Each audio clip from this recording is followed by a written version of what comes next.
Merci Blanca Lee d'être avec nous sur le plateau de TV5 Monde.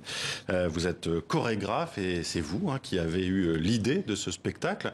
Comment est-elle née? Je crois que c'est quelque chose que vous aimez. Vous avez déjà travaillé sur la réalité virtuelle. Oui, en fait, la première fois que j'ai mis un casque de réalité virtuelle, j'étais très surpris et tout de suite, j'ai voulu faire quelque chose avec la danse.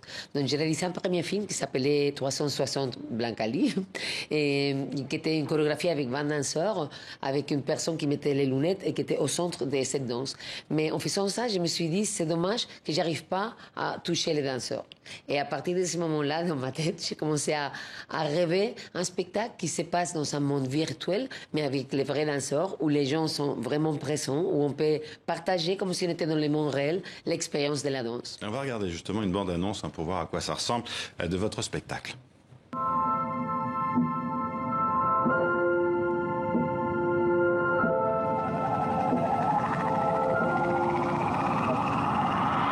Bienvenidos al Bal de París.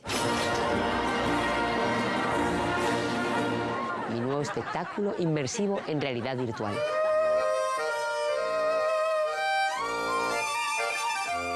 Esto es el futuro. Increíble. Maravilloso. ¡Qué sensación! Señoras y señores, por favor, síganme y suban a la plataforma.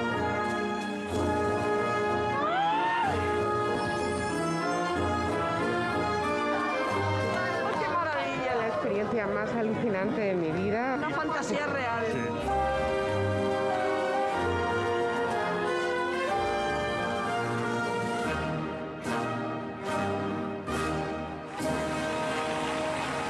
Alors Blanca Lee, je crois que c'est encore assez rare de mêler de la danse à de la réalité virtuelle.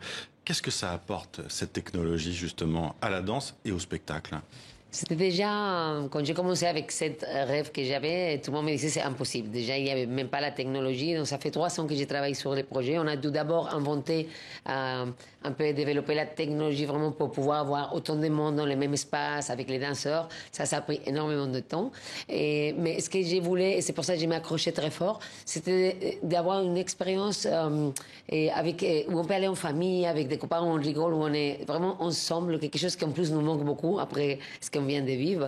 Et c'est quelque chose qui était très difficile à faire en réalité virtuelle parce que souvent, quand on met un casque, on est tout seul. Oui, c'est ça que j'allais vous dire, justement. Voilà. Parce que d'après ce que j'ai entendu et lu, vous dites, ça permet aussi de se toucher. Alors que quand on a cet énorme casque, on a l'impression qu'on est un peu tout seul. Oui. Normalement, dans la réalité virtuelle, on met un casque et on est quelque part, mais quand on se regarde, on n'a pas un corps déjà. Donc moi, j'ai voulu que tout le monde ait son corps. Et on a créé des avatars. Tout le monde fait choisir sa jolie robe. Et on devient quelqu'un, on devient un personnage dans l'histoire et on va suivre l'histoire avec les danseurs. Et ce qui est drôle, c'est qu'on est avec les copains et chacun est habillé différemment, comme un bal masqué un peu. Et on peut vraiment marcher, se retrouver, se séparer, et danser avec d'autres personnes. Les danseurs vont intervenir pour animer ces bals et faire danser les gens aussi. Un bal casqué, oui, pour ce public. Casqué. Exactement. Comment il réagit le public? Parce que c'est aussi le fantasme un peu de tout metteur en scène, de tout chorégraphe, d'inviter le public, de le faire participer. C'est ce que vous faites là. Comment il réagit? Il n'est pas trop intimidé? Non, moi je voulais vraiment une fête, quelque chose de collectif. Et on a fait les premiers tests, d'ailleurs c'est ce qu'on voyait à Madrid, en pleine pandémie, les gens rigolaient beaucoup et après on a continué à travailler. Là on fait la première à Paris et je vois que le public il réagit très très bien, tout le monde rigole. On a eu des familles les derniers 3 jours qu'on est au Théâtre National de Chaillot et des copains, des gens. Et ce que j'entends, c'est beaucoup rire, beaucoup rire. Et ça me fait énormément de plaisir. Et c'est sans doute aussi parce que c'est une histoire. Vous n'avez pas oublié non plus la narration, évidemment. Non. Alors cette histoire, c'est celle d'Adèle, de retour à Paris, et qui va être fêtée par son père, qui organise donc un grand bal en son honneur, avec ses tenues incroyables, je crois, créées par Chanel, ses casques aussi, d'animaux, ses masques. Comment vous est venue cette idée qui est un peu féerique, d'une certaine manière, non? Oui, je m'inspire un peu du monde, un peu de l'opéra, où on a des univers avec une histoire narrative, un peu comme un musical aussi. Et on a écrit la musique, on a écrit l'histoire, on a inventé les personnages. Mais après, ce qui était très important pour moi, c'est que tout ça soit pour vraiment faire danser le public. Donc c'est une expérience où on suit des personnages, on suit une histoire. Et il y a les chansons qui racontent l'histoire et on rentre dans la danse. Donc tout le monde participe, tout le monde danse, et c'est ça que j'aime, parce que moi, ce que j'aime le plus au monde, c'est la danse. Alors, c'est 35 minutes de réalité virtuelle sur 1h30 de spectacle. Alors, comment ça s'organise? Parce que j'imagine que tout le monde ne peut pas danser, il y a un nombre limité. Est-ce qu'il y a aussi la possibilité simplement d'être spectateur, tout simplement, et on voit peut-être... Non. Non. Tout le monde est dans le monde virtuel. On rentre par des groupes de 10. Ça, c'était quelque chose de très difficile de réussir. Oui. J'ai travaillé avec un studio qui s'appelle Backlight à Paris, qui sont spécialistes de réalité virtuelle. C'était la première chose que je les ai dit. Je voudrais qu'il y ait au moins 10, 20 personnes ensemble. Donc, on a poussé les limites de la technologie pour développer justement la possibilité d'avoir les 10 personnes dans le public et 2 danseurs dans chaque espace, mais on a plusieurs espaces simultanés. Donc, on peut avoir 50 personnes à la fois, mais 10 personnes sont dans chaque espace. Et tout le monde participe à l'histoire. Après, si on ne veut pas danser, on n'est pas obligé, on peut juste regarder, mais on est quand même dans le monde virtuel. On n'a pas de spectateurs en dehors, parce que je veux que les gens se sentent libres aussi dans l'espace virtuel, sans se sentir observés par quelqu'un à l'extérieur. Bon.